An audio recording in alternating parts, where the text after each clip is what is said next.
Okay, we are back, and I'm sending out a text blast, which means that if you are signed up for the text alerts, which you can sign up for these at infiniteplane.live, just scroll all the way down to the bottom, you'll be getting an alert here momentarily.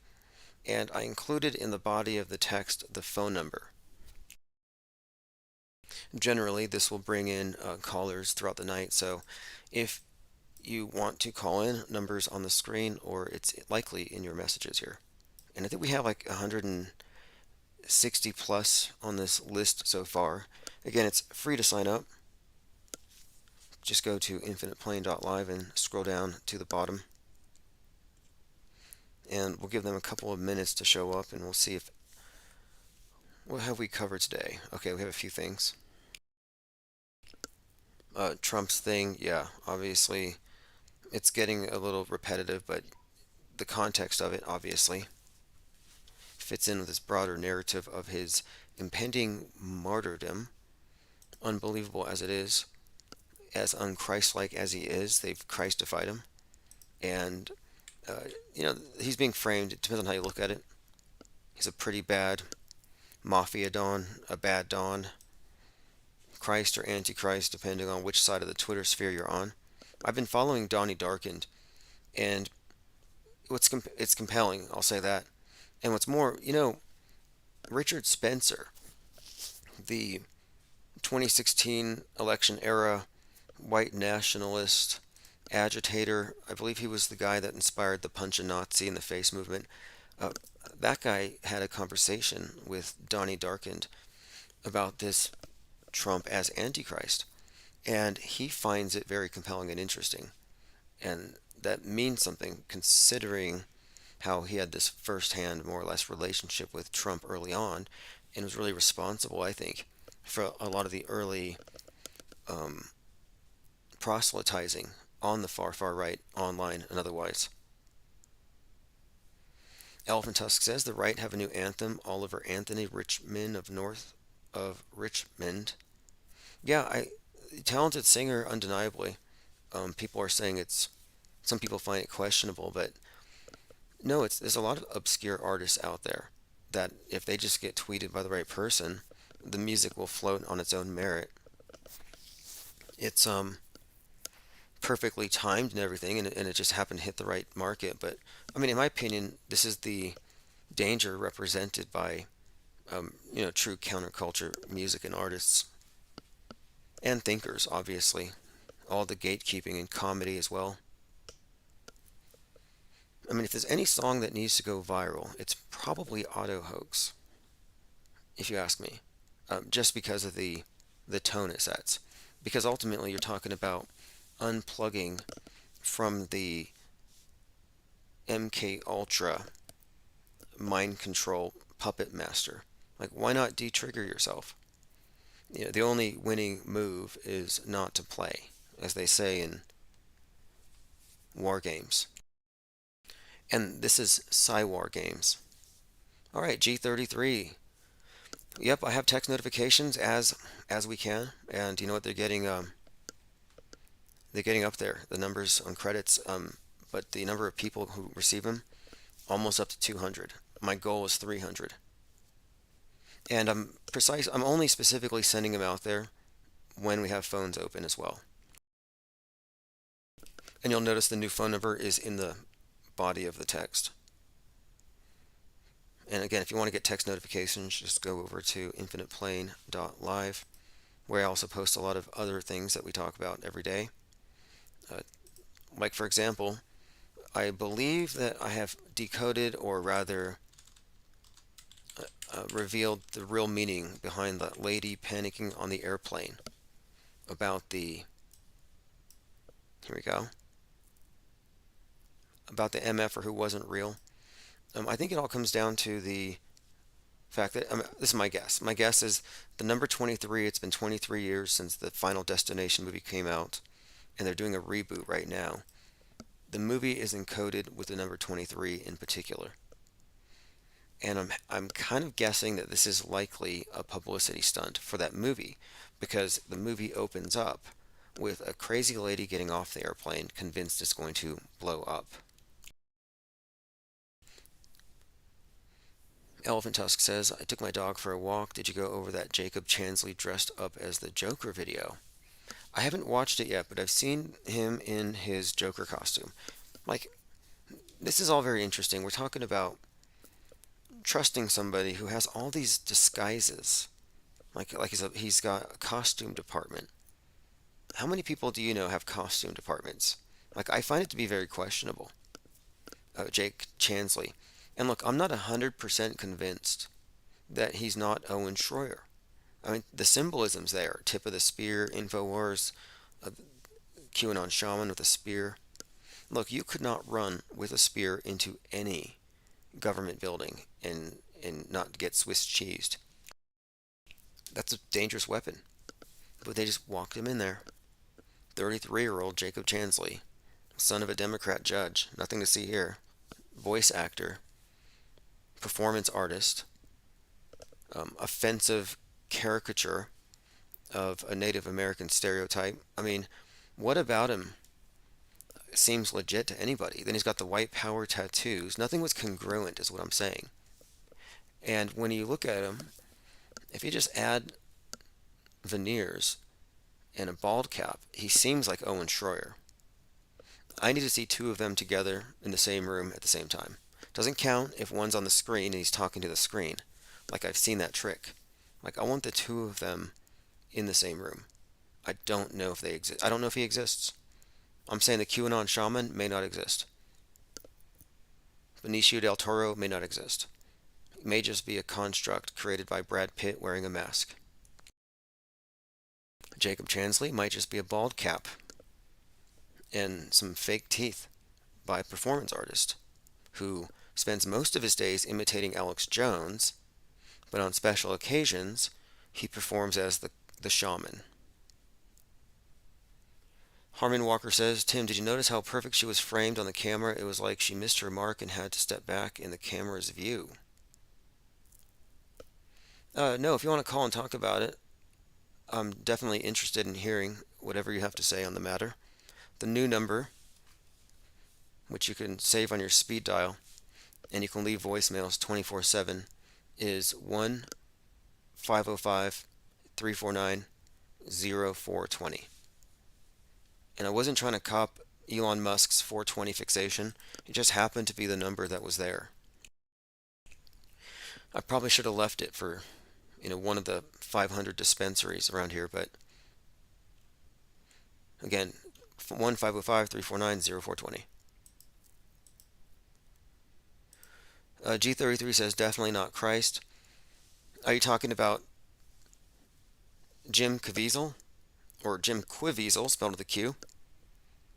Donald Trump? Or Jake Chansley? Like, which of these individuals isn't Christ? Because there are so many false Christs right now. Infinite Plane Radio. This is Harmon. Hey, what's up? How you doing, Harmon? Not much. Let me turn my music on my background off. Okay. Yeah, I was talking about that lady on the plane, how the guy was videoing her, and then when she was walking up the aisle, and then when she turned around to say her little speech, Oh, yeah. she actually had to take a step. She had to take another step up to get back into his view. Fascinating. Now that you think about That I it, just noticed that. look, okay, a couple years ago, I was at a crafts shop, and I saw these customers kicking each other because one of them got within 6 feet of the other. And so they were fighting over violating the safe space of 6 feet by kicking each other. And I got my phone out and I tried to record it, and I couldn't get it together on time to get the drama. And I'm just saying that was pretty well choreographed. Like, the cameraman did a good job, and that's kind of suspicious in and of itself. And it seemed rehearsed, is what I saw. She was rehearsed. Yeah, I was gonna say she. If you look at it, it almost like, in my mind, because I'm thinking so much that it was fake. That she went like maybe a half a step too far, and then she stepped back up into his camera view, like there was a mark to be at. Okay, that'd make perfect If sense. you, if you, Because how was he going to get that great? Everything was perfectly videoed. How did you get that so good?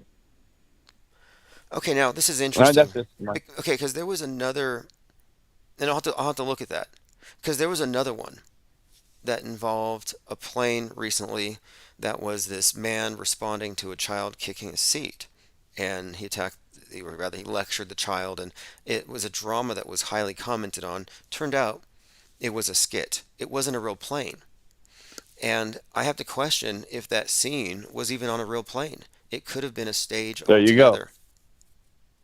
I saw that video you're talking about yesterday, and I thought it was a real, but all of a sudden it just cut off. They just that was the end of it on that video with that kid kicking. Because there's no way that kid would have kept kicking that seat like that, and there's no way a mother would have let him keep kicking it. No way. I'm glad you If saw you, through it because you know what? A lot of pundits, even like big pundits with millions of readers and listeners, they were commenting on it as though it were real because they automatically react. And if you think about it too, recording on a plane, if you're doing a movie or something, that might be a little problematic. It'd be much easier and cheaper just to do it on a stage. Like, do you think they actually would I film it? didn't think of that. That makes more sense. That makes more sense. Well, Definitely more sense. what do you think about the point I brought up that afterward, when she was screaming the plane was going to blow up and she was looking at the plane, it was a reenactment of the opening of Final Destination from 23 years ago. I don't remember finding on that there's destination on that one at all. So I didn't know, but it sounds. I mean, they got to get it from somewhere. Yeah, I'll bring it up again. Yeah. But basically, what I found is that they're rebooting the series, so they're like starting it over again, and the whole movie had the number 23 encoded into it, and it opens up with this exact type of scene. Only they're rebooting it. And I thought this could be a publicity stunt because the lady's admittedly some kind of marketing executive, which just basically means media um, manipulator, marketer. It's kind of like it's a PR stunt. Yes, and who knows what they're. Anyway, I was going to tell you real quick on your text messaging. We just got that. When I clicked on, you only had 23 people watching, and it was over an hour before we got the text message. So when we got the text message, now you got 55 come up. So just in the last 5 minutes or so, since we got the text message, you've doubled your views. Yeah, and actually, Just I to let you know. I took a break and sent out the text, and I'll send out the entire archive after. And I was like, I'm on a new channel because they killed two of them, and I'm like, let's go ahead and see who shows up. And if we don't get above 50, I'll send a text, and yeah, the numbers go right up. So I'm gonna continue to do that. I know. Is that expensive? It's an advertising expense, but it's totally worth it. It depends on a few factors. If I buy in volume as far as the credits, price goes way down, and I generally try to do that. But it's totally worth it in terms of everything else because when they destroy a channel, you can bring most of your regular listeners and participants back to your new channel pretty easily. Otherwise, they would never find it. Okay. Anyway, I know if it's not too expensive because that's basically the only way I get it from you now is that text. And like you say, it over doubled the people in 5 minutes watching. Okay, I'll take that in consideration. In fact, I'll probably prioritize buying credits in bulk because we definitely want to be able to send out that beacon spelled with a K. So I appreciate it and have a great evening. All right, you take care. All right, that's Harmon from the chat. Yeah, the beacon is the penguin signal, which is definitely essential. Like, look, if we didn't have that, there'd be no way to maintain the integrity of the network, which has always been the target. It's never been me. I don't think they're trying to censor me. Like I'm probably considered to be a crank if you really think about it from the perspective of the mainstream, but they don't like the think tank. They might think I'm the Mad Hatter in a situation, but they don't like the idea of a lot of individuals who are fully apprised of what the world stage is, who have that off-world stage overview perspective, and the idea that you'd be networking and diligently deconstructing fake news real time and retro auto hoaxing. I think it's just outside of their realm of experience, and I think it's problematic. And the text thing is just a way of maintaining the network. But what's even going to be better, and I think in the future it's going to be a bigger factor in all of this, is when we get into print.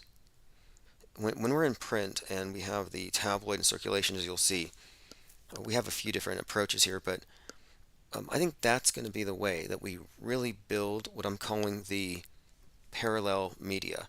Because I'm not anti-media, I love it. I think it's very entertaining. It's a circus, but our perspective is a little more academic. We're not activists,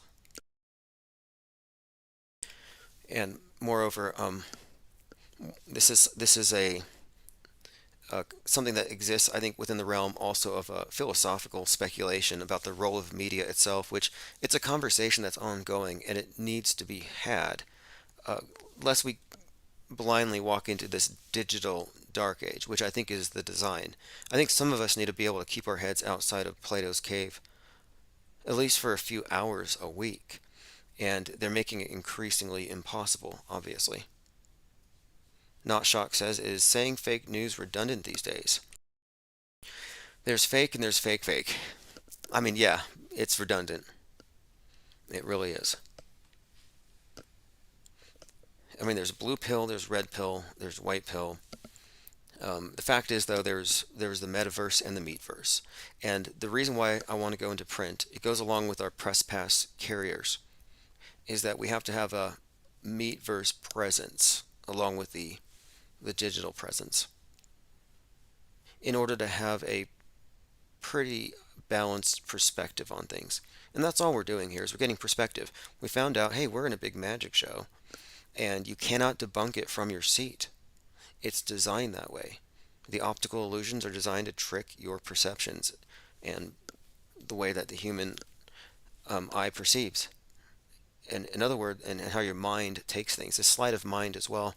And we're kind of wandering out of our seats. That's kind of been our perspective. And yes, it's a magic show. Yeah, so you have fake news, and then you have alternative news or conspiracy news, which is just as fake, but the truthers think it's real because it runs contrary to what the lying media promotes. And the best way of looking at it is believers versus knowers, who are the ones orchestrating the show and know what's real and fake. They set the boundaries. They define this reality. It's not a coincidence that Musk and Twitter are fused with the whole space program and SpaceX and becoming a multiplanetary species, the introduction of an AI god, and all these themes. It all has to do with mind control. The whole space program has always been about inner space. That's why Musk is the leading purveyor of both mind junk and space junk.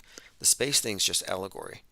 That's why they say it's 33 times the speed of sound to go to space. It's all allegory. One step too far, says Tim. Have you noticed the penguin in Billy Madison is an allegory for reality? Haven't seen it. Billy Madison, I'll have to check it out. Now, I know the penguin is the spirit animal of Jack Sparrow in Fight Club that says slide. Copaesthetic says Jim Fetzer is live with Dean Ryan, just FYI. Looks like they're pushing space, lasers, and chemtrails.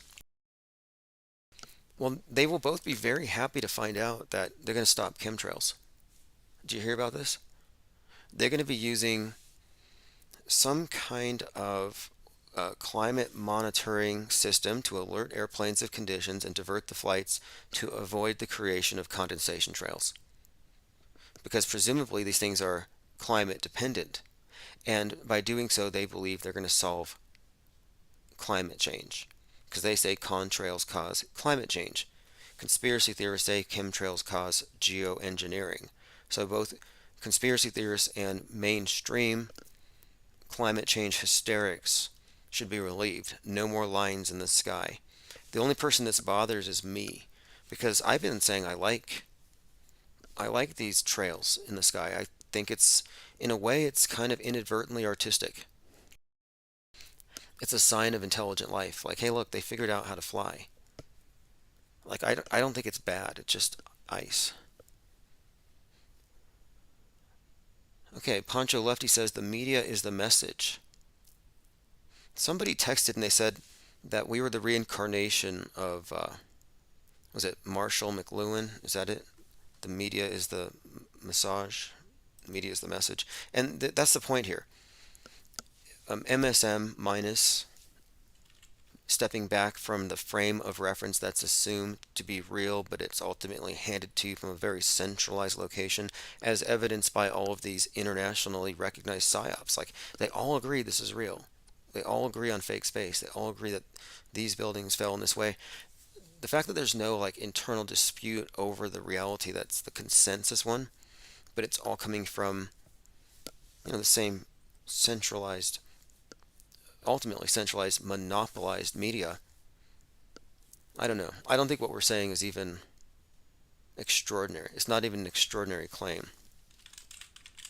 Like, I like to compare it to religion, fundamentalist religions, and how if you filter your entire existence through a book, that's your worldview. And if that's your closed system, um, it's more than just a cognitive bias.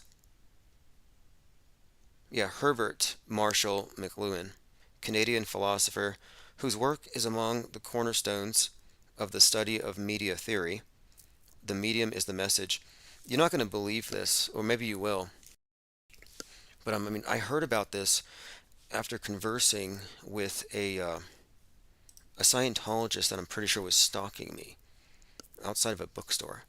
We were talking about media. I was actually discussing neurolinguistic programming from this book I had, and there was two of them. One of them was recording me with a camera they didn't think I saw under a jacket, and the other one we were just conversing. And the thing is, I was in this bookstore next door to their Scientology org, and they thought I was part of the protest group that happened to be at that bookstore that day. So I'm hanging out there, and they're literally like recording me, and we're talking. And anyway, the individual, I believe his name was Sandy, and he recommended that I look into McLuhan's books. So I thought it was an interesting conversation. Well, then later, I actually, this is getting weird, but I have like 7 or 8 instances of these various individuals just quote randomly showing up in places. Like, I'm talking stalking, gang stalking, I guess is the word. Anyway, tangent. Elephant Tusk says the show Sliders has a lot of predictive programming. Each show is about a different parallel world where some catastrophe or dystopian world exists. Now, I haven't seen Sliders. I've been watching a number of shows and I've seen some very disturbing trends. I've been watching this one called Feria, Feria, which is about this like underground sex cult or something. But I'm like a couple of episodes in, and I'm wondering, there needs to be like a class action lawsuit against Netflix. Like, it's some of the content I'm suggesting here is borderline illegal, if you ask me, because they have these storylines that involve, presumably, they might not even be minors, but presumably in the storyline they are. And the situations, and I'm just saying, general Netflix shows, um, I think they may be crossing certain lines, but then again, Netflix also put out, Cuties or whatever it was. There's just no bottom to it. And you have to remember that Netflix is derived from somebody who is a bloodline descendant of Edward Bernays and Sigmund Freud. So there you have, propaganda, mass manipulation combined with a deep understanding of the mass mind and the subconscious. Going through some comments here. All right, continuing. We have plenty to talk about. Robert Bell says Trump Theater 3300. Yeah, everyone's going to be focused on this Trump drama. And a surprising number of people are pretty up to date on the this supposedly predicted or forecasted, foreshadowed upcoming event. Angst G says, did you see Miles Mathis calling out the Maui fires as fake? Let me bring it up. Miles Mathis is a very interesting writer. He had a very good article on Oppenheimer. Why are they faking photos from Maui? Again, you can find this at milesmathis.com/maui.pdf. His articles are very thorough. I generally listen to them with my audio reader or I print them out. These are always very detailed. He's very thorough. You definitely um, expect his research to go really deep into the details. So I'll check it out. But it's a long article and it has all what I would expect from him. We'll see. I want to see if he goes into the do explanation or if it's full fake. That's what I'm mostly interested in because I feel like the do explanation is the false flag. And I'm very wary of any false flag explanation. I think false flags are misdirection and it's part of gatekeeping anyone who's diverting themselves from the mainstream. Not Shock says 19 people are listed on the Trump indictment. Yeah, well, he plus 18, 19, I think they said. And they said 19 domestic terrorists were en route to D.C. Like the 19 numbers, obviously, I think a lot of these numbers are part of the storytelling. But this January 6th thing is very much a predicted thing as well. It's definitely part of a bigger storyline, and Trump's campaign launching in Waco, they're tying into this Turner Diaries book I alluded to. Because if you remember, Waco was ultimately about guns, and specifically 1.6 million rounds. And Turning Point USA is really the center of the organizing on the far right, ideologically speaking. Infinite Plane Radio. Hey, Hello, caller. How are you doing today or this evening? I'm great. How are you? Oh, excellent. Just looking at the news of the day. Your take on any of this stuff that we've been talking about? Well, I mean, everyone's considered a domestic terrorist these days. All you have to do is have an opinion to be a domestic terrorist. So they could be talking about anyone who's like vegan or, standing up for animal rights or whatever. Yeah, the word doesn't mean anything these days at all. You're absolutely right about that. And I think the existence of these so-called quote terrorists is the terrorism that they use to frighten the general population. Fear porn. Exactly, exactly, fear porn. I think that it's a fearocracy, and I think this is an old technique that elite have always used. Weaponized superstition. Yeah, and everyone falls right in the trap. Not everyone, but the majority. It's clever. It's The really way sad. it's clever though. I think I can understand it. I think it's clever because what they do is they manufacture stories that the people who wake up will gravitate to as the alternative, and they don't know that those are also controlled stories. And so it's an epic gatekeeping operation, and it's mostly effective. And only a few of us have, I think, really even stepped beyond that, and it's been frowned upon. There's a reason why mainstream conspiracy theorists don't talk to people who talk about psychological warfare and fakery. Yeah, don't you dare talk about 9/11 or, what was it? Uh, Greta, where was she at? Oh my gosh, trying to think of what it was called. The WEF, You know what I'm talking about. yeah, the WEF, the UN. Well, she's been everywhere, but yeah, she's in there too. She's been yeah, she's Um, got quite a carbon footprint for somebody who wants us to not have one. she's an actress. She went to school for acting, and yeah, You know what? You're right. been in every Didn't her mother get a golden? crisis. Yeah, definitely. She's a lifelong actress, and for people who don't know, her entire public persona has been part of a reality TV show for Hulu, or a documentary is what they called it. Yeah, yeah, all lie. We've all been taught these lies all our life, It's clever though, because and it's the visuals though. it is. People are sold on the visuals. It's the visual lies. They see it and they believe it. And I think this is one of the major tricks.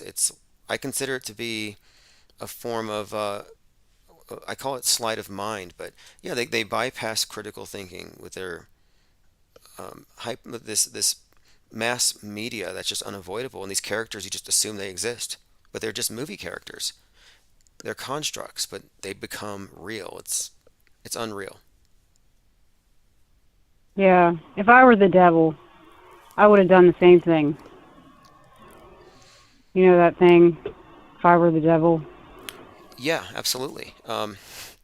I, I was looking at the devil on the tarot card, and he's squatting on a black box that looks like a TV, and he has like man and woman chained to it. And I think that's a Well, perfect, that's that's an old image too. That's way before even TV. a great example.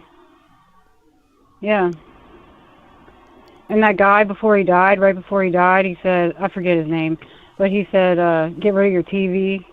That's the only thing you can say. And then he was hung himself or, you know, off somehow. Oh yeah, yeah. Like the next day. I think everybody probably knows that. It's an epic clip, and it's like the movie They Live was a documentary. Oh yeah, yeah, But I think yeah. it's like in reverse though. Like it's not that you have to put glasses on, but you have to take a lens off to see. But it's pretty much an apt description of how this place really operates as far as the elite media are basically aliens as far as like an invading species in the sense that they create this hive mind and they control everybody. I mean, it's like an alien invasion.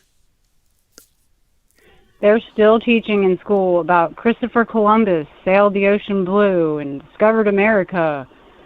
I mean, what the hell? We all know that he didn't, and he was a rapist, murderer, and you're still teaching my kids this in school? What a lie. Yeah, that was one of the hardest things for me actually. Like I can understand the news being fake. And then I started to realize, okay, well, the elite interests who create the news are basically writing history as they go. And so, can you even trust history? And then I find out, how much of this history that I was taught was really just worldview warfare, or rather, worldview shaping, getting me to see things a certain way, like rather than being an actual factual accounting of what happened. And that's kind of crazy to think about. Yeah, I mean, I believe in God, but it kind of makes me think, did they write the Bible and make revelations come true?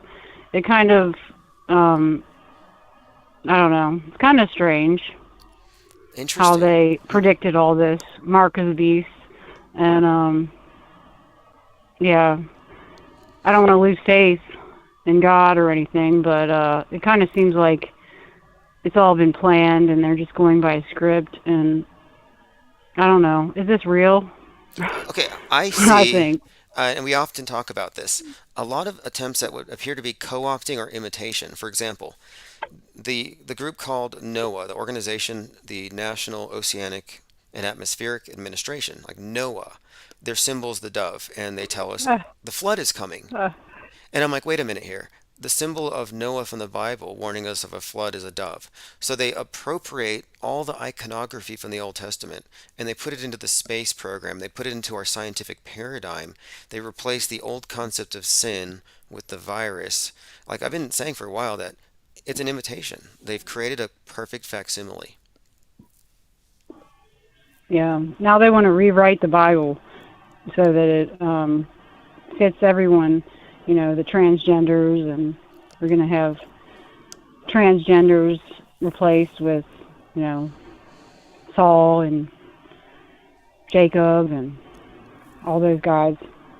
It's not too new to me. I mean, I was apprised of this a while ago. I was told when I studied the Aleister Crowley, and his whole cult said that we're moving into the age of Horus, the god of Mars, and that this god would be a perfect amalgamation of Isis and Osiris. In other words, androgynous, male, female.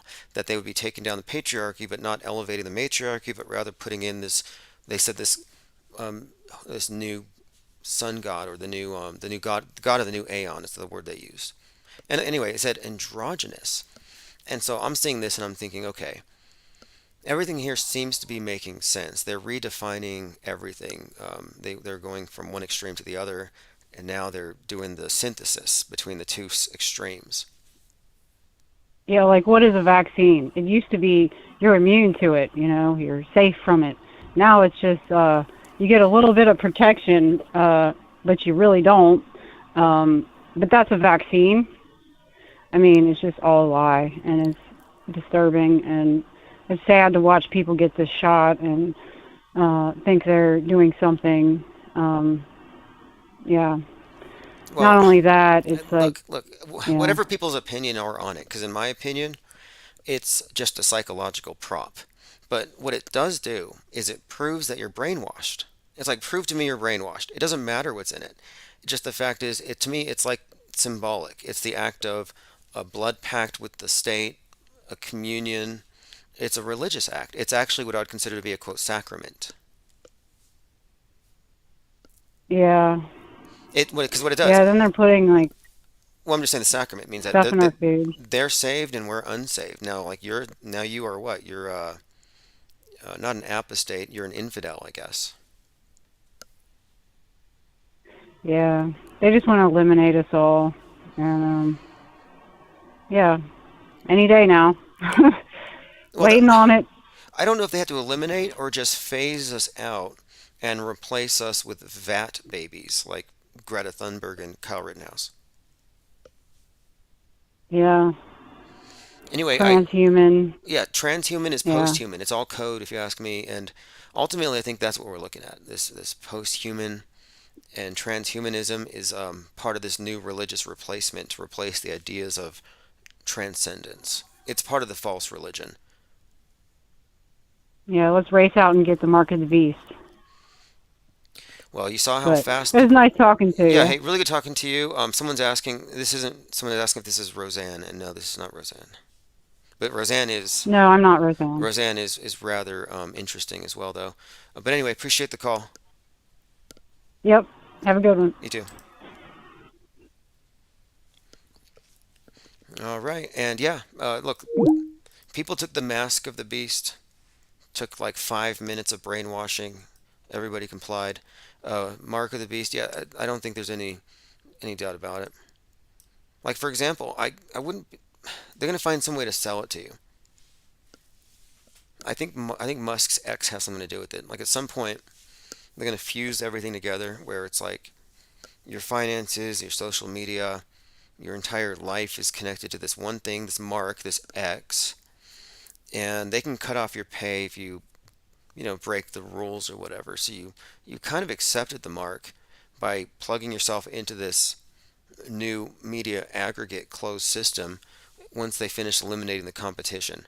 Like I think we're experiencing real time the consolidation of the new de facto Bible, like the new world view that's agreed upon by the power elite. And we are in one. Think about it. When they faked the nuke convincingly to the masses, they effectively obliterated reality and put us into their surreality, their simulated news universe. They took control of reality and they put all of us in a hostage situation. You realize you're a hostage, that we are all hostages, that if our leaders say the wrong thing, this guy might get triggered, might launch the rocket, we might all die. Like we've been in this precarious situation for a long time. But then we find out it's fake. But think about the power. I mean, it's just hard to fathom how fake it is, but how profitable it has been, and how duped we are, collectively. Corona Badness says Roseanne is a Satanist actress. Um, she's actually look. She sounds like a genuine outsider in most ways, and she has a lot of interesting insights. I don't know too much about her career since. I've been following her on podcasts, but I do think it's interesting how many comedians get outgrouped for something and they end up conspiracy theorists. Like, I don't think it's a coincidence. I can't quite put my finger on it because they're not all equal. I mean, Joe Rogan's a comedian, conspiracy theorist, but he's like mainline conspiracies. Friends with Joe Rogan, or Alex Jones, for example. Not shocked says fear sells. Well, they call it the Bubba effect. And that's one of the main strategies of conspiracy theorists. And I'm surprised it still lingers. Because there's a point where everybody ought to have their food supplies. Like, haven't they already tapped out that market? Haven't they sold enough super male vitality and storable food items for 50 years? But the Bubba effect is a trend of behavior that was postulated on a Glenn Beck show by Command Sergeant Major Tim Strong about, quote, groups of people heading for the hills when they feel threatened or when times are uncertain. And it's talking about people like Alex Jones, who are active in spreading theories that the government's going to use martial law to enslave citizens, financial meltdowns, NWO takeover, rapture, war with China. This all sounds very familiar. The point of it is here, it says here, as if lifted out of Red Dawn, the scenario seems to include only those in rural America. People with guns and Bibles. Anyway, my whole point here is it's talking about tapping into survivalist instincts and creating a market for it and selling that market whatever it needs. And it's like they've already done it. I think they need to move on. Sell entertainment like bunker reading. What are you going to read when you're in the bunker? Waiting for the fallout to go away. Eating your MREs. You're going to be bored. You're not going to have electricity to have your Kindle out. You're not going to be on TikTok. Like, I think bunker literature could be a thing. Another reason to get into print, as we are. And our first issue of the IPS Insider will be out later this month. And it's really just going to be a compendium of all of our research, all of our weird findings, or I say just glitches in the matrix, mind maps, among other things. I mean, not to mention the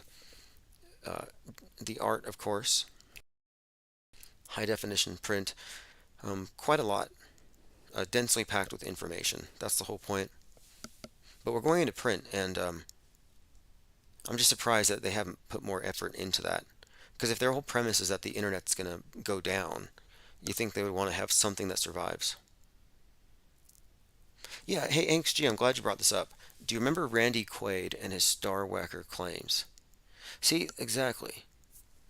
A few years ago, Randy Quaid and his girlfriend moved into a hotel.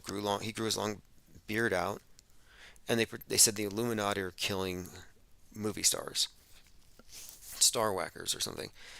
Anyway, it seemed fake, like some kind of, but it was taken seriously by some people. But again, I think that's some kind of engineered thing where they're like, your role is to go deep fake and, create this online kind of story or narrative line, like basically a psyop. Definitely a psychological operation. Merging fantasy with reality, like the caller just said about Greta's an actress, but now she's an activist. Now she's real. Now she's an influencer, and the history books will, laud her as some kind of great change agent when she just played one on TV. But this is the nature of the reality fluid world stage, where they can quite literally manufacture characters and make them realer than people like you or I, who can be censored into non-existence.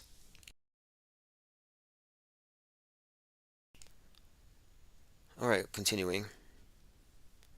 Bunkers are a big theme in a lot of movies, as are space arcs. But right now, the topic of the day is, of course, dew. And I literally walked into a store and I saw Mountain Dew Maui Blast. So again, I totally understand why people are reaching for that as a possible example of predictive programming. Stephen Curry has his own brand of sportswear, and it's an Under Armour brand, and it's basically just a 666. I mean, how many ways can you repackage that number? apparently infinite. You got CERN, you got WEF. Here you got Stephen Curry making a 666. I've seen it in the Taco Bell logo. And you don't have to have that. Like, it's not like it's just unavoidable. But it's a pretty obvious one. Stephen Curry, I believe that's the one who was questioning the moon landings. They had an astronaut talk to him, correct him live on Instagram, and then they awarded him with his own brand of moon shoes that look terrible. I think they have these celebrities run with conspiracies so they can publicly debunk them. Okay, we are looking at an interesting week. Next Monday, Trump's going to be presenting evidence that Space Force is holding on to that proves everything that he claimed about the election. So that should be interesting. We'll see. MAGA Rico law catches up. He has 10 days to turn himself in. The Maui police chief was also presiding over the Las Vegas mass shooting psyop, which was fake. Nobody died. There wasn't a helicopter second shooter. There were no direct energy weapons. It was a theatrical performance. Still waiting on Musk versus Zuck. The fight is being postponed because Zuck was traveling. I don't know what's going to go on with that. Again, celebrity deathmatch. They're probably going to claymation it, animate it. I have no expectation of it. Commented a bit on the reality impaired pundits who can't tell that these people on the plane are just acting. Just like the lady who was freaking out on the plane was probably acting. But again, it's pretty normal for people to be, fooled by these dramas involving fake planes. So look at 9/11. Conrad Madness says 666, that's cute. What's wrong with people? Buzz Aldrin said we didn't go to the moon, and that's how it happened. Yeah, Buzz Aldrin, who's said it in a few different contexts. He also said that there was a monolith on one of the moons of Mars. He also said that the horizon on the moon was bendy, like it bent, trying to emphasize how small the moon was. Sorry, it's like even if the moon was, if you were on the moon, it wouldn't be that small. Not from the human perspective, it would still look flat. Okay, again, if you didn't know, the current thing, if you're a truther, is direct energy weapons. And I'm sure that next month you'll get back to caring about rescuing children. Or did everybody already forget about that? Like, what about the last batch of children they were supposed to save back in 2016? Elephant Tusk says, do you ever make small talk with the local NPCs? Interesting question. No. Again, here's the video that I was referring to. This is a transformer explosion in Chile. And the beam there is a reflection.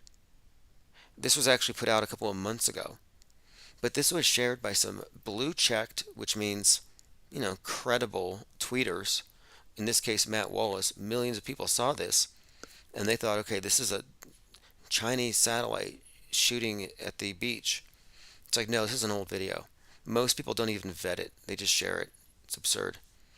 Like I said before, auto-hoaxing prevents overreacting. It's crucial that you pause.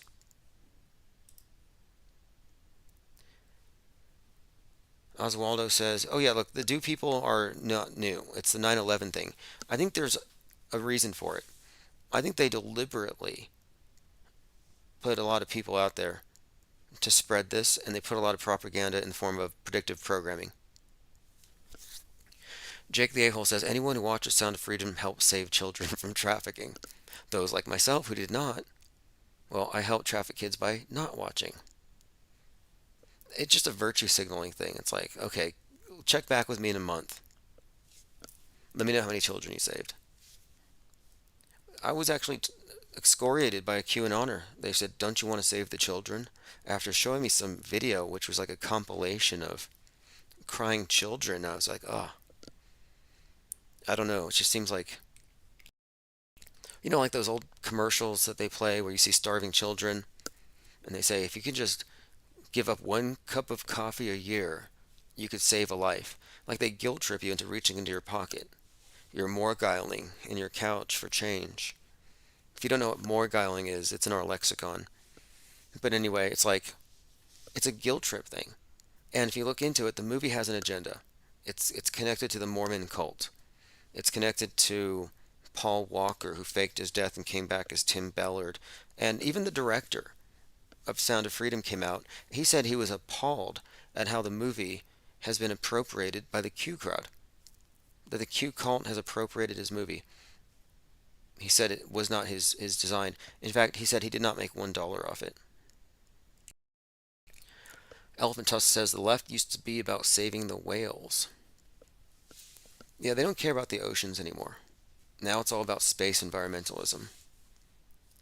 The left is responsible for 57 million tons of PPE floating in the oceans, congealing into islands. Like islands of spent PPE floating around in the oceans. They say they're spotting new islands near Japan. The left did that. And if there's anything to the idea of ocean levels rising, it's got to be that. All right, let's see here. Jake the A-hole says, Morgal showed up to my comment section acting all buddy-buddy recently. I asked him why he got kicked off Clothesbusters, but he never responded. Yeah, probably a inappropriately timed comment. But anyway, I saw him on the memorial for Bob, which I was very disappointed, to be honest. I like the idea that we can all, at some point, not necessarily reconcile, but I want to just see where people go, their trajectories.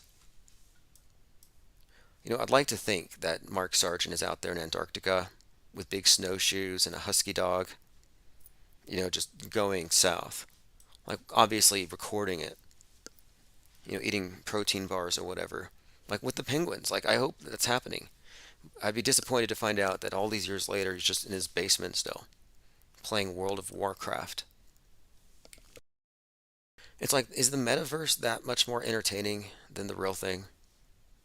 Like, if you're even open to the possibility they're hiding a continent and you're not rushing over there like it's a gold rush, then maybe you don't really believe it or something. Okay, continuing. Conrad Madness says, unless you save the child yourself, you have no idea where it's going as far as the money. Right, look, I think that the movie was malappropriated, but it was with malicious intent, is what I mean. Like, it was deliberate. Jim Caviezel and Tim Ballard, both, I think they were trying to get this thing out there before 2020, when there was a bigger market for it. If Sound of Freedom had come out in 2019, it would have been packed with red-hatted MAGAs, but it wasn't packed. They said it was a huge thing. I think they had a lot of people buying, like, I think they, what is it, AstroTurfed? Like, I think they bought out theaters with money from their organization that weren't even occupied. I actually think that, because there's no way to explain the high numbers. But anyway, it's anecdotal, but I watched it, and there's like 8 other people there. Okay, continuing here. I was supposed to go out and watch Oppenheimer and Barbie. I don't know if I can do it. I might watch it later when I can stream it. But here, this is Jim Caviezel. And this is why I say this is like, it's obviously a grift. One, this is from Steve Bannon's War Room. Steve Bannon should also be in jail, but he was pardoned in advance because they need him for this. JC, Jim Caviezel, was 33 when he played Jesus with Mel Gibson. And again, he's part of the big Q thing. For labor, for slave labor, or is it adrenochrome? The whole adrenochrome empire. This is a big deal. It is listed under the NIH. It is a chemical compound. It's a molecular structure. Is C9H9NO3. It is it's an elite drug that they've used for many years. It's 10 times more potent than heroin and it has some mystical qualities as far as making you look younger. Okay, I'm sorry. If it makes you look younger, explain Bill and Hillary Clinton, explain Madonna. Show me, other than Tom Cruise, anybody who has somehow defied age in a notable way over the decades among the accused. I have not seen that. I do not find this believable, but this guy does, and Steve Bannon is just like, yeah, go on. I'm not going to contest this. Just keep saying so. Jake the A-hole says, have you seen Math Power Clay lately? He is reverse aging according. He plans to live to 200 by rubbing mud on his face. It's a, it's hilarious. This is so bad. It's hilarious to see what people end up sometimes. It's not bad. It's look. I've seen it, and yeah, you know what? Fine. You want to smear mud on your face and in your hair, and think you're going to reverse aging? Sure, but aging is a process that encompasses the insides as well. And I don't know if you can fix that with just mud. But yeah, I saw it. So it's like, okay, it just kind of struck me as strange. Look, I was a little shocked because I remember at one point just the idea that, he's like, yeah, I created anyway. It's like he owns the earth, and now it's like, yeah, he found a way to actually package it, sell it, and market it. Good for him.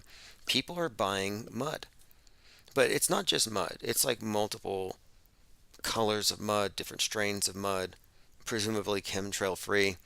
But yeah, yeah, I thought it was interesting. It was a bit of a shock for me. But look, um, we'll check in 10 years and see who's laughing.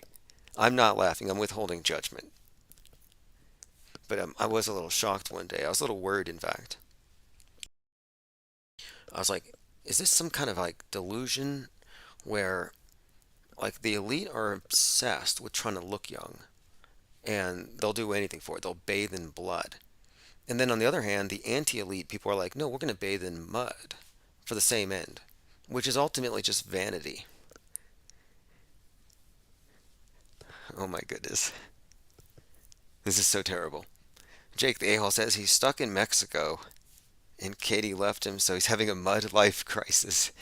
No, sorry, midlife crisis, where the only thing he can find is dirt, and he's planning on trying to sell it.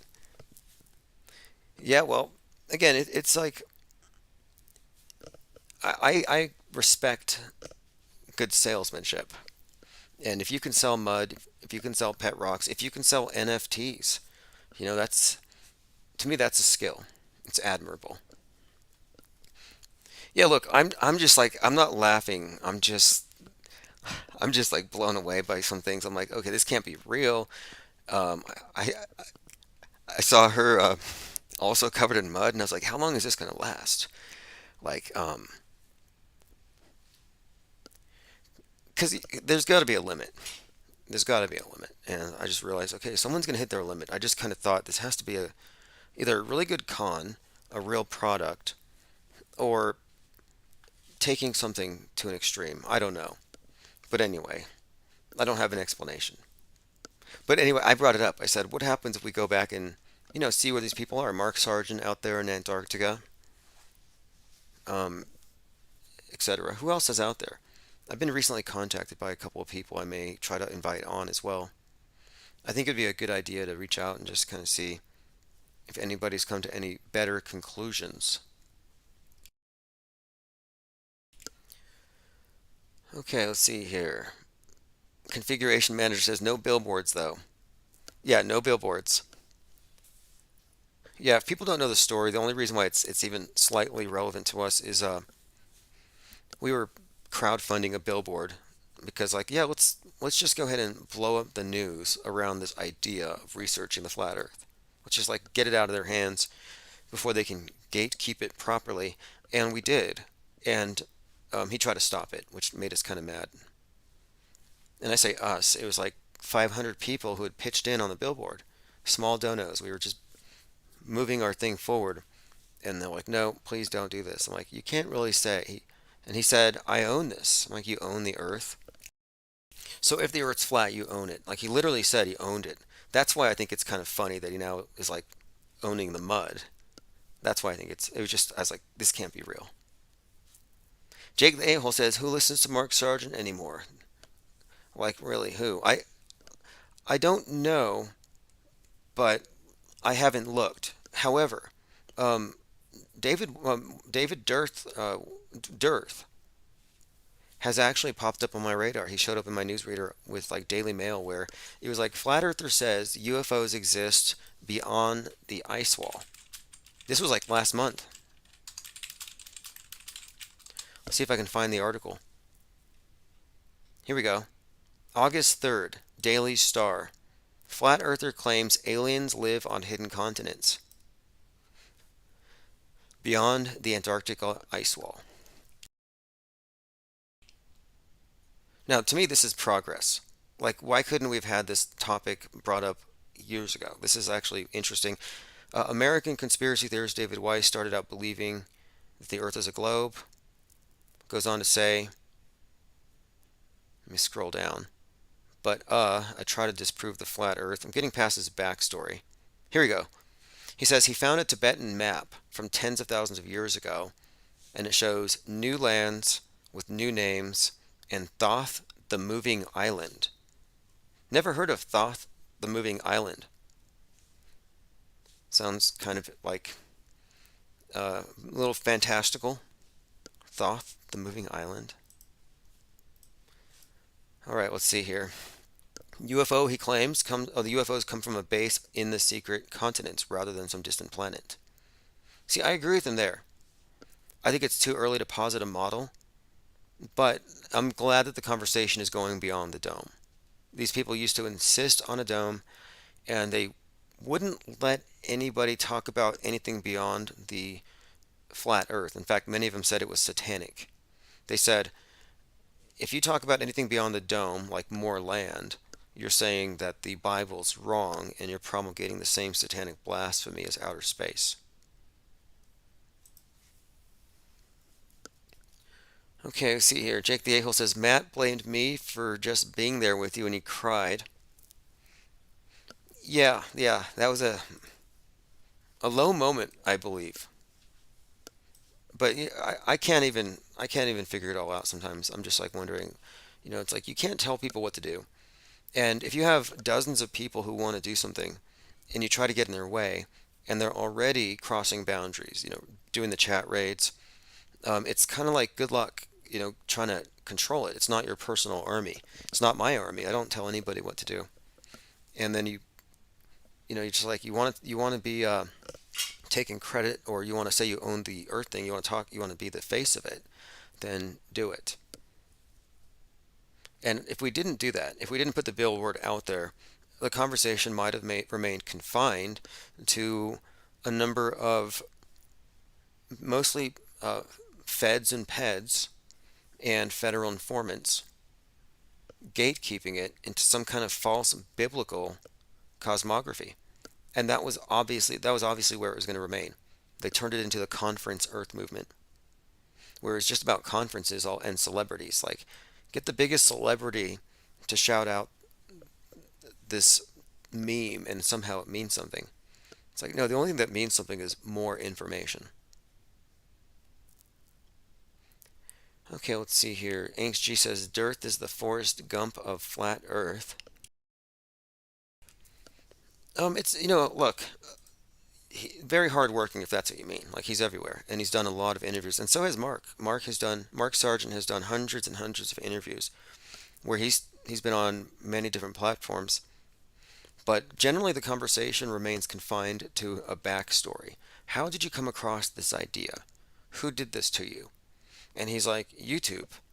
I was just searching for conspiracy theories. I was bored. And that's the message that got out there, that the flat earth is a symptom of YouTube algorithms and bored people susceptible to misinformation, bored boomers. If you looked at Netflix, the documentary Behind the Curve, Behind the Curve was basically making the story of Mark Sargent and Patty Steer and their awkward relationship, but he was too arrested development to make a move, and he was living in his mom's basement. And then somewhere in there was the flat earth topic that he found on YouTube, kind of quirky. Like, they minimized it. And then they fake debunked it twice by kind of selectively re-editing things, and they just put a bow on it and said, okay, this is the end of the topic. And right after they dropped that Netflix special, they censored the topic on YouTube. They just kind of killed it. Flat Sabbath says, who watches FEA anymore? What? I don't know what that word is, blurfs? If you could call in and define blurf for me, I'm always finding these new words. And look, if anybody's ever offended by any word that comes from Infinite Plane Radio, you're welcome to call in and explain why it's offensive, or if you feel like that makes you a target, you can email me, even in confidence, and say, this was offensive and here's why. And I'm curious about this genuinely, because the censorship we see today is premised on the idea that somebody somewhere might be offended. But I'd like to know, do we have any anecdotal evidence to support this? Are there any, like, admitted troll flakes? Like, hey, look, on August the 14th at 7:15 p.m., you said blank, blank, blank, and it broke me. I curled up in a fetal position and I wept. Okay, well, I won't say that again. Like, in other words, like, I want to know if it's true, if we're actually offending people. And if we're not, then why are we even being censored? Like, to me, free speech is there to protect offensive speech, because inoffensive speech doesn't need to be protected. It's common sense. Jake the A-hole said, yeah, look, that's a troll, obviously.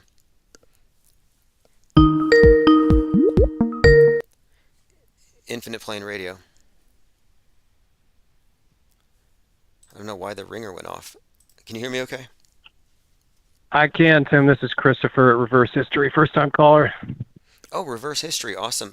Feel free to post a link to your channel, by the way. Awesome. I will. Thank you. Cool. And hey, what's your take on the recent thing with Maui? Are you thinking it's a do or some kind of secret weapon, or no opinion? I mean, whatever. I'm just curious. Well, I'll just default to your third one, no opinion so far. I actually was going to move there during the shutdown just to get away from the madness here in San Francisco. But yeah, probably fate's had it for me to stay here and endure the madness here. But I did spend some time in Maui, and I have familiarity with Lahaina. And yeah, my overall take, just real quickly, I'm in alignment with what I've heard you say, not necessarily tonight, but over the last number of days, that to me, I need more facts and evidence. The fact that Las Vegas guy, police chief, is the commandant for this whole scenario just doesn't spell for any real, let's say, truth or some accurate response from this I don't know how to say it, the police force, the people who are managing this. Gives me very little faith that they're saying anything that has to do with reality. So quick take is I need more facts, but as it stands, their response to me is deleterious. I think that they should be much more welcoming to having drones fly all over the place to document what's going on and be more directly connected to the people in the community that are concerned about this, who've lost their property and so forth. Yeah, and lives for that matter, if so. Excellent points. I've heard that they have been gatekeeping any kind of legitimate reportage or outsider reportage, and to me that's like a clear indicator this could be a movie set or closed set, a staged operation, hyped up, amplified with fake clips like Wag the Dog. And other movies reveal this. It's movie magic with fireworks. Like, they can fake a rocket go into space. They can fake a disaster of this magnitude, in my opinion.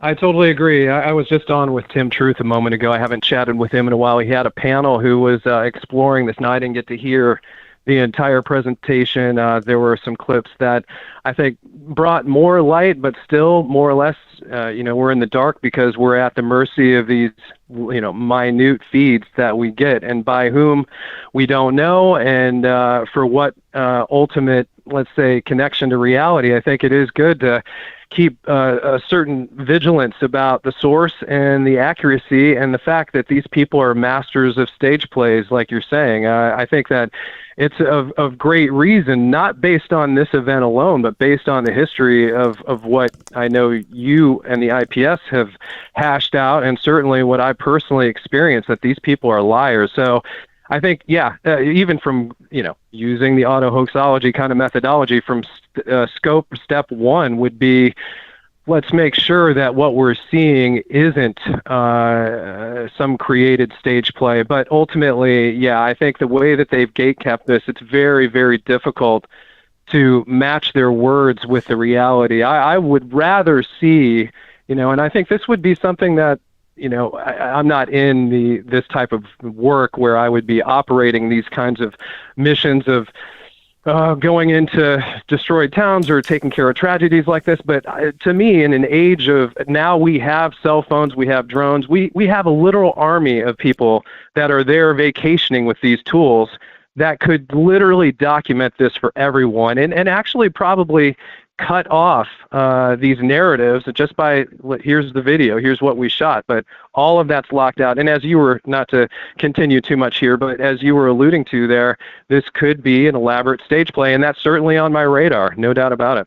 Yeah, excellent points here. And this reminds me of the train derailment in Palestine, Ohio, where we did have one of our reporters drive out there and just note the lack of actual activity whatsoever, because we were, questioning whether anything had actually happened, and there was no access to the place where it supposedly happened. And that is the ideal, is that we have someone there who could do some basic reality testing, like checking out the empty testing centers in 2020. That has to be a staple if we're going to get a coherent picture, because we cannot trust simply what they're telling us. And one thing that really stood out to me about this one is that there's a lot to substantiate the idea of direct energy weapons from a conspiracy theorist point of view. Like I said, I walked into a Walmart and I see "Do Maui Blast" right there in the front. And I'm like, how is that not somehow some kind of coordinated messaging, predictive programming wise, to kind of Absolutely. unbelievable how pervasive it is. But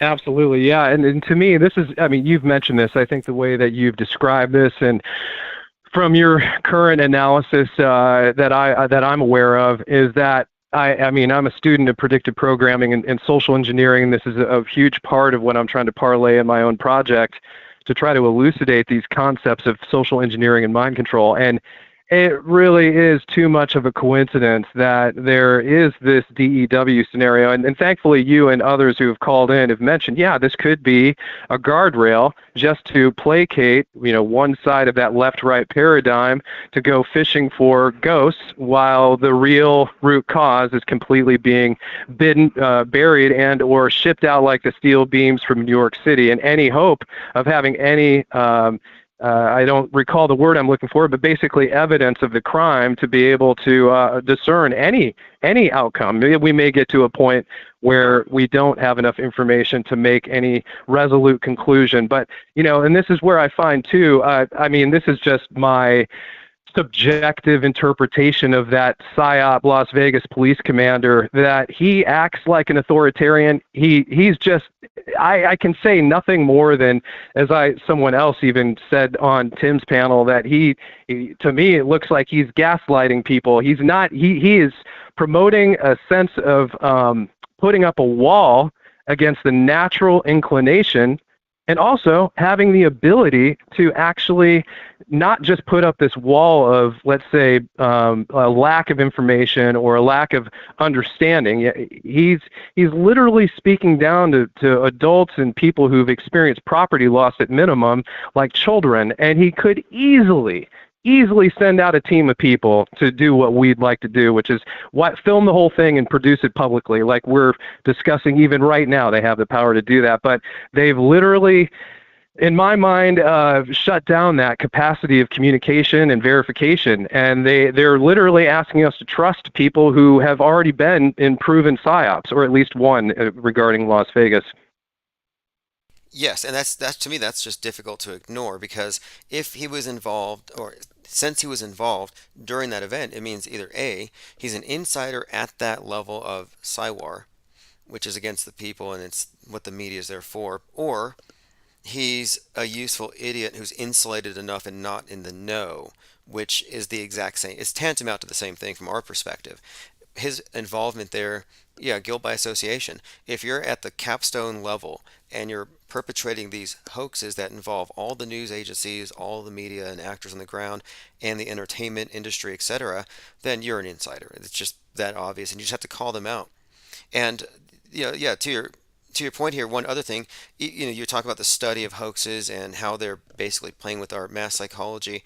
I think it's important here that we've developed and basically comment on the fact that the concept of fakeability is something that I think we've really kind of taken into account here. Meaning, when you recognize the extent to which they can fake something, you're not just bowled over by the size of the story. Like, there's no way they could do that.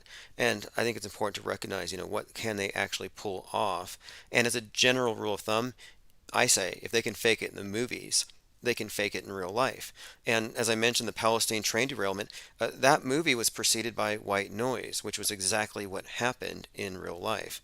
And I just think it's plausible, that they could use the opportunity of movies and the special effects, in order to create these situations and then just insert them into your news cycle.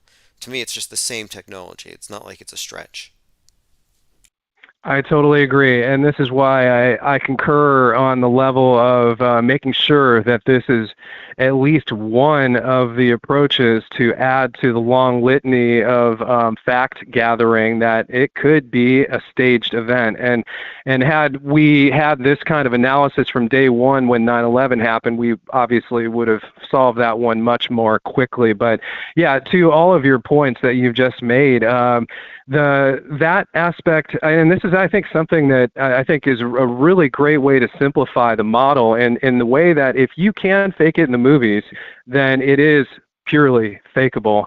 And one of the things that's tough for me, now this is a little bit of my personal bias, is that having been to Lahaina, I was only in Lahaina I actually stayed due west in Ka'anapali, but it's about 3 or 4 miles west of where I would ride my bike all over the island and much through that Lahaina area. And oh wow, I mean, these places are literally just decimated. And so on some level, I think one other thing I'll add to try to tie this together is that, and I can't quote my sources right now because I saw someone else's YouTube video on this, but they claimed that they didn't put it like this, but this is how I'm putting it, like 201 type of events, talking about the nature of zoning or rezoning or some type of control over how.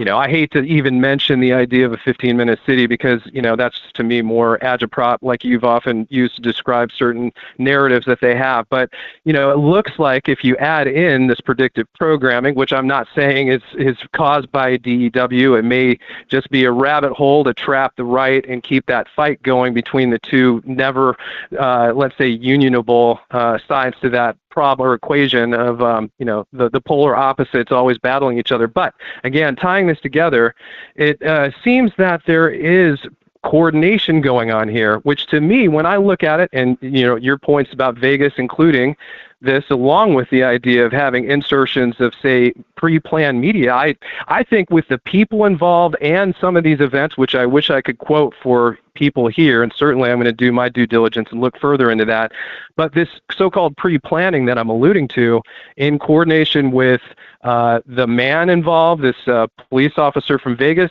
or whatever title he has, it seems like it's too I think pre-planned and or fitting together with some kind of, I guess, predetermined outcome, if you will. And I think the one thing that I'm hoping we get are more facts, but I think one of the key components that I'll be looking at here too is key bono, like who's going to be the big winner out of this terrible tragedy. Great points that you brought up here, and the 15-minute city thing. Yes, it's kind of taken out of context, and they say people are overreacting. But my reaction to it is simply that they're telling us that this is the ideal. It's like, well, no, the ideal used to be you travel across the country if you want, like the Griswolds. They've been killing that whole idea of they want, I think to me it's just them. It's the WEF trying to shape our culture, which I think we should resist. But I mean, I live in a self-created 1-minute city. But my take on it, though, with this thing in Maui, the first article I saw immediately drew attention to man's effect on the environment that was responsible. And if they can say that climate change caused it, man caused it, then it can give them an excuse to take us off that area or to make that smaller and smaller. And I think that's what they're trying to do. I think they're trying to create this perception that it would be better if we all get concentrated in these, big cities and let everything go. Like, in other words, a human zoo is what the elite is creating, where they rewild everything else. That's what it seems like the big picture is, let Gaia heal. Yeah, I totally agree. Now it's funny. I've heard you joke about living in your 1 minute city, and they probably cordon me off like one of their cattle. But I live in a downtown San Francisco, so I live. I mean, I purposely like to walk where I work and what I do and where I go for pleasure or eating or whatever. So they got me, years ago. But I Right. agree, this is just a way to limit, and I've heard you say this before, and I totally agree, the idea of travel, the idea of the nuclear family, enjoying all these various benefits of being free and, natural, if you will, sovereign beings. And yeah, everything they do seems to say that's evil. And these are ways to kind of package it and market it to people in some palatable way. But indeed, I think it is a way for them to continue cordoning off people into their zones, if you will, as they seemingly are shooting for. Yeah, right now, today, it's 6,000 limits on your tweets. Rate limits on tweets. Tomorrow, it'll be 6,000 steps. Like they're getting us acclimated, I think, to the idea of everything has to be limited for the benefit of the collective, and they're finding a way to quantify every single move you make. It's just regulation to the point where they're taxing the air you breathe. To me, this is just a huge, um, inescapable religion they've created, where they've basically made your carbon footprint your original sin to atone for. And the idea of a 15-minute city is almost like ascetic in a way. It's rejecting the idea of having a big footprint, is rejecting a lot of consumerism and adopting a more sustainable life, whatever that means. Yeah, to me, it's part of this religion of Earth worship, Gaia worship. I totally agree. And I wanted to say, too, I've been a long time listener going back to 11/3/2019 when I first heard you on Tim Truth's panel a few times analyzing that whole scenario.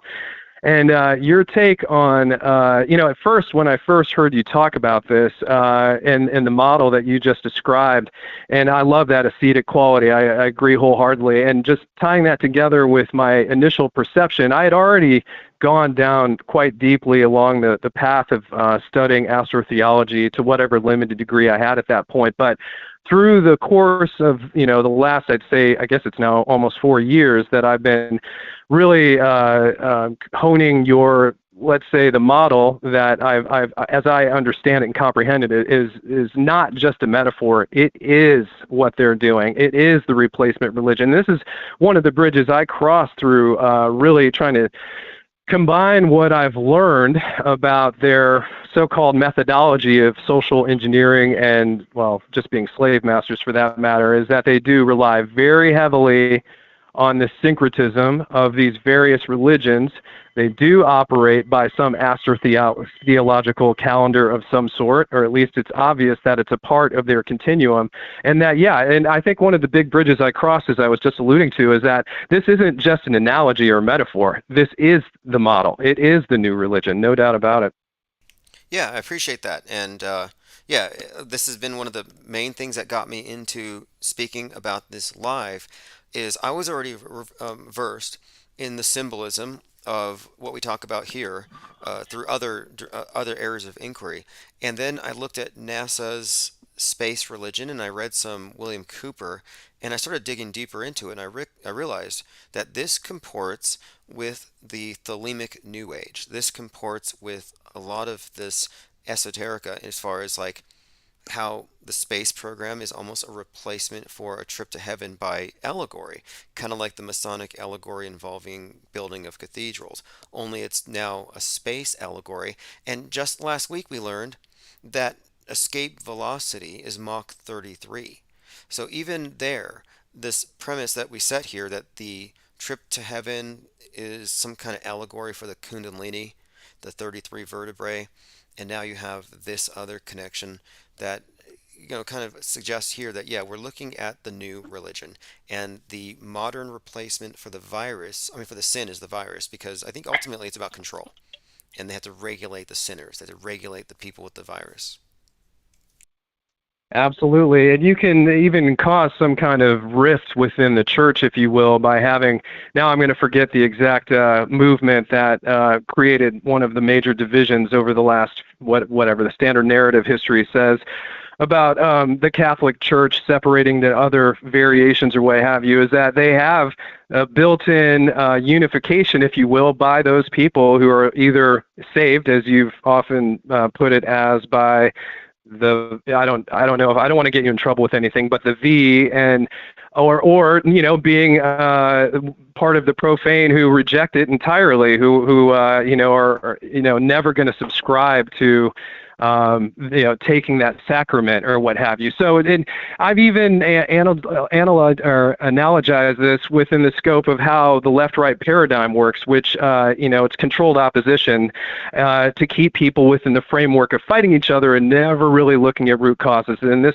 religious paradigm, metaphor, reality is one that does exactly that. They gain their unification by the separate entities battling each other throughout the course of their indoctrination. And it's just, I hate to say it, but I don't want to compliment these people, but the way that they're able to induce these templates so effectively that the people who would otherwise believe not in the Christ of Trump, but the one in their Bible, or you pick your religion, that they all of a sudden have no capacity to realize they've already been brought into a new religion. Their old religion, they've already given themselves into the reality, if you will, as presented by these, again, trying to encapsulate this in brevity, the slave masters who promote these, they're just so good at mastering the mental psychology of keeping people in tune with this main tenet, these like 10 commandments.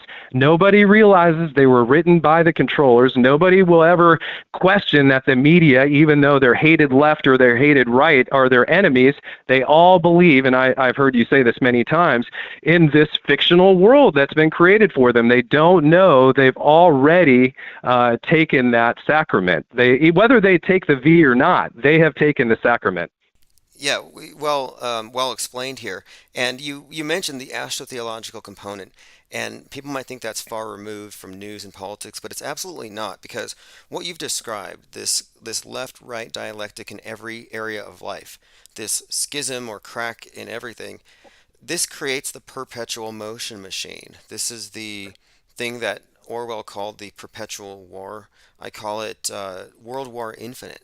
That they don't want 100% to be saved. They want half versus half, and that's the that's the thing that powers this. But it's all based on the personification of the cycle of night and day.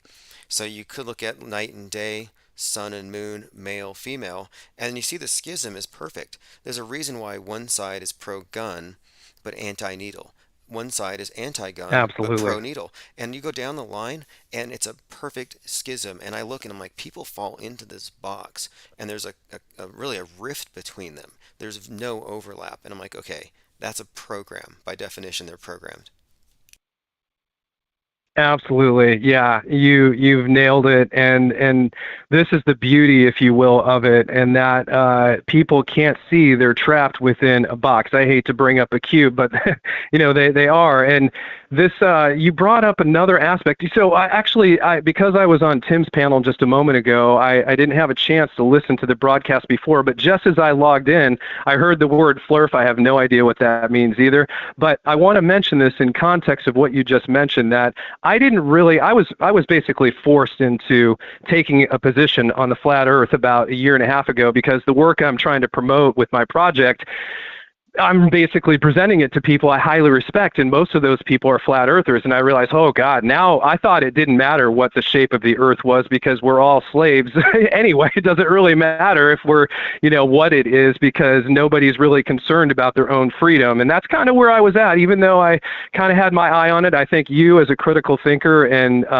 exposing facts, and other people who've joined the panel and my own research over the years, that this is a worthwhile topic. But I was forced into it last May. And where I came into it, just to kind of nutshell this, is that I had already gone down another rabbit hole of the electric universe, which even though I long ago proved the moon landings are fake, I still, really gave myself, and I'm glad I did, because I learned a lot about comparative mythology techniques and methods through the electric universe. Now, I'm just so glad you brought this up, because this is something I wanted to chat with you about regarding, or here, just add this kind of perspective that the electric universe, and this is just fascinating to me, their interpretation, even though they believe in all these space vehicles and they don't even question the moon landing, which was always a red flag for me, put Saturn in their comparative mythology analysis as the pole star, being an actual second sun. And they brought about all kinds of fascinating interpretations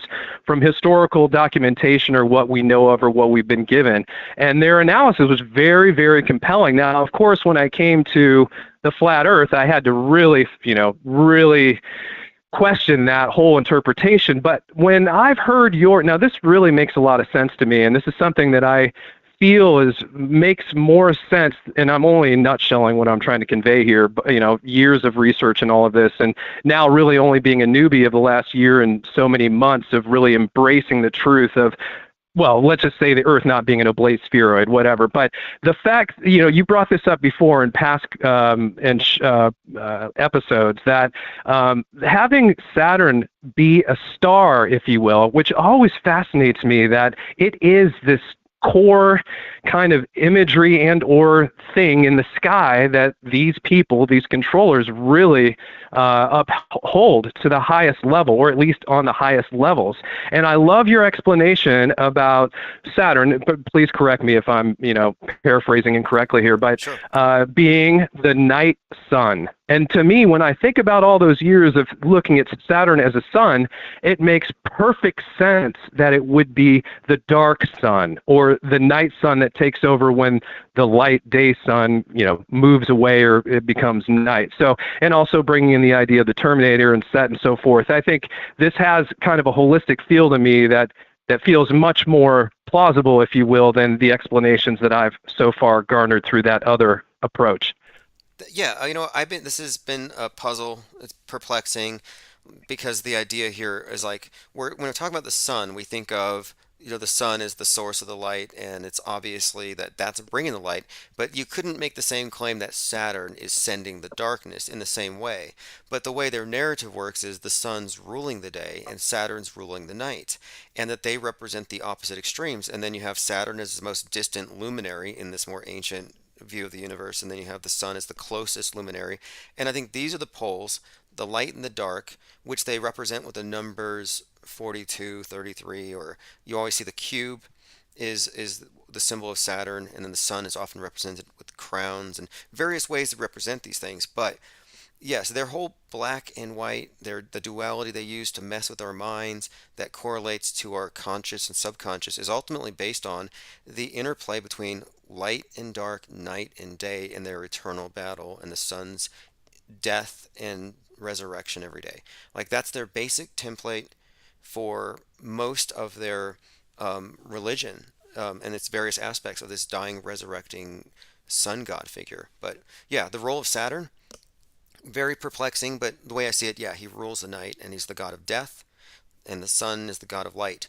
And I think it's very well told in the Star Wars movie, where Darth Vader, which means Dark Father, skull face, all in black, chops Luke's sword hand off, which symbolizes the castrating of Osiris. Then he hangs in Cloud City on a cross before they reattach it.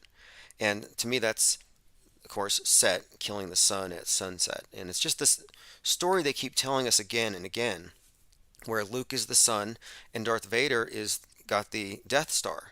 So I think of Saturn as the Death Star and the sun as the Life Star. And of course, light and dark, as we see in all of their psyops, it's all clued into what you talked about, this manipulation by polarizing people in broad ways.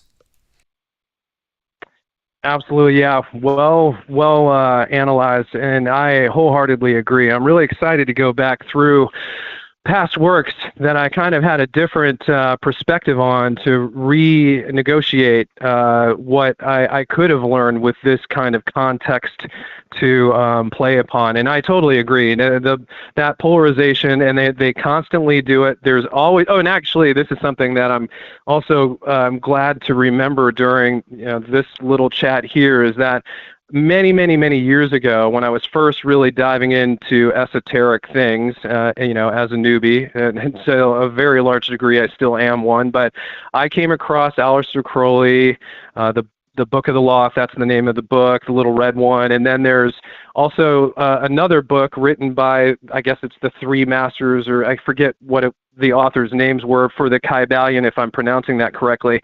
And given the analysis that you just mentioned, and me really marrying these facts, I mean, they are parlaying this stuff into entertainment. There is no doubt about it. And until you had mentioned it, I never gave the Luke hanging upside down scenario any thought whatsoever. But there's no doubt that is an Osiris myth. There's no doubt being replayed for the ignorant or unaware masses, just as I was when I watched it as a kid for the first time.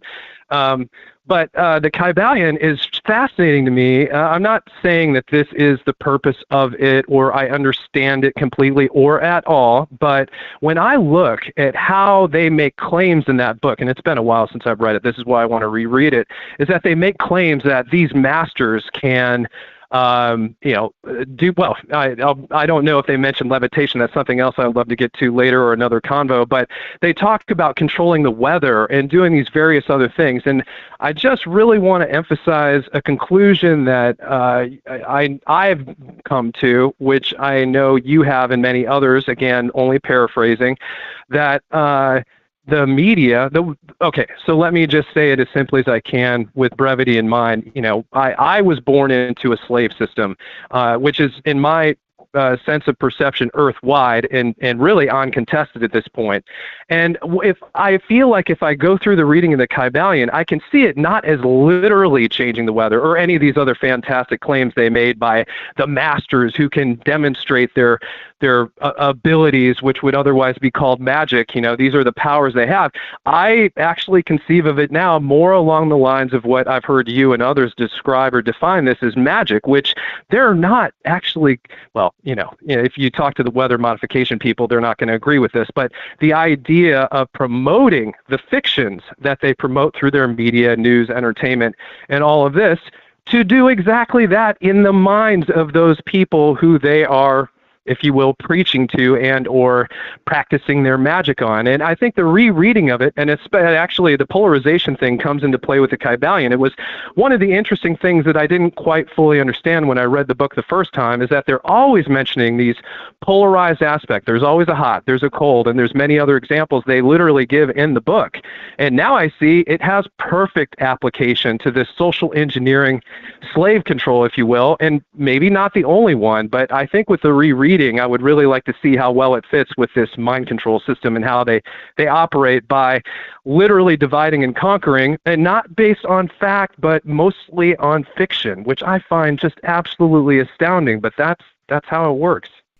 I'll have to reread that as well. I remember reading it the first time about the seven Hermeticists and the whole as above, so below thing. All of it very interesting. And, the idea that they can fake something and then the world reacts as though it's real. That form of sleight of mind is definitely what Psywar is all about. And if you look back, you can find examples of writings where this concept is brought up of weaponizing superstition, like putting us in Plato's cave, supposedly for our own good. And whatever their reasoning is, I think there's a power disparity that's created with this media filter that does what mainstream religions used to do. That basically I think it's about maintaining a veil of ignorance that allows the power elite leverage a two-tiered society, those in the know and those not in the know. And this, I think, is one of the permanent fixtures of this whole thing, however we look at it. And really quick, earlier you brought up the topic of the Earth, and I don't think anybody knows for sure.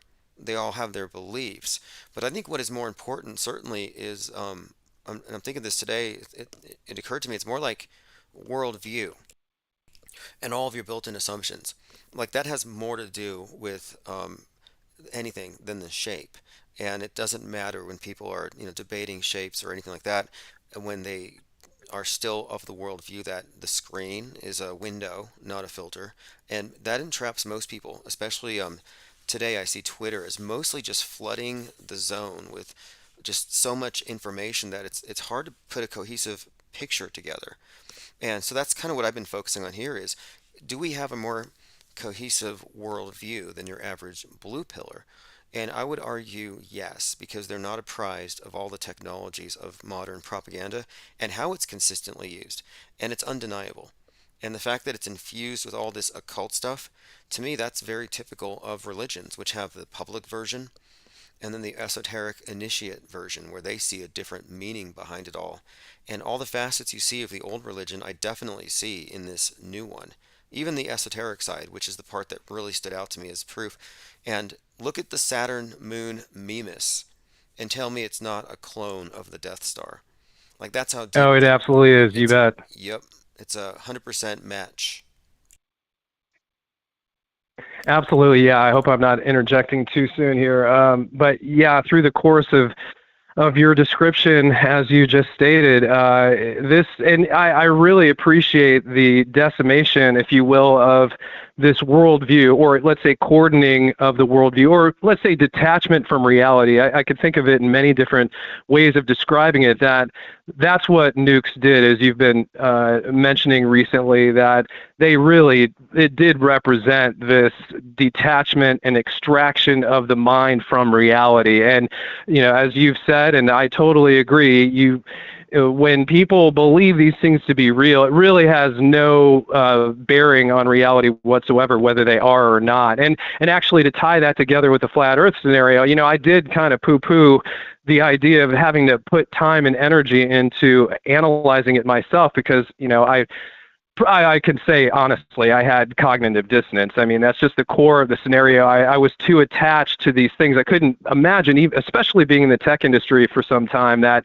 how could they possibly pull off some of these things? But like many people who go through that very same process, I see too that the flat Earth, in the same way the nukes really brought people, and I forget the exact phrase you used, but it was very accurate as far as that was the day when the transition, the mind control really took root. And then one could argue that there are events preceding it, but to me, that is that modern focal point. And then if you add in the flat Earth, now I find it to be of paramount importance, and it goes right back to what you were saying near the end of your thoughts there, that it is most assuredly a worldview corruption. And I see it so clearly now. I couldn't see it before I actually did the hard work and did my research and found there was no curve, and various other things that make it apparent we've been lied to. And I see as a fundamental point of view, and it does work into the religious perception, or let's say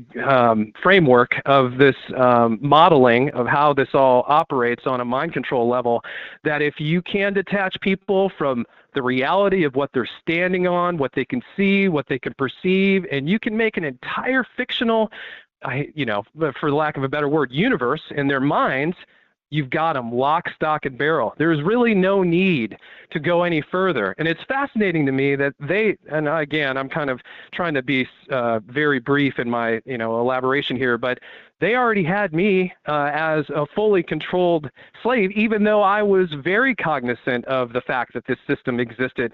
But they want more. And it seemingly is one of these processes of exercising their template move from maybe an older religion, say, I'm not picking on anybody here, you could take them all for that matter, but say the Bible, and transfer that into the Bible now as whatever you see through that black screen. And Yes. so I can Yes. see where this transition would be very important to them, to continue this disconnection from reality.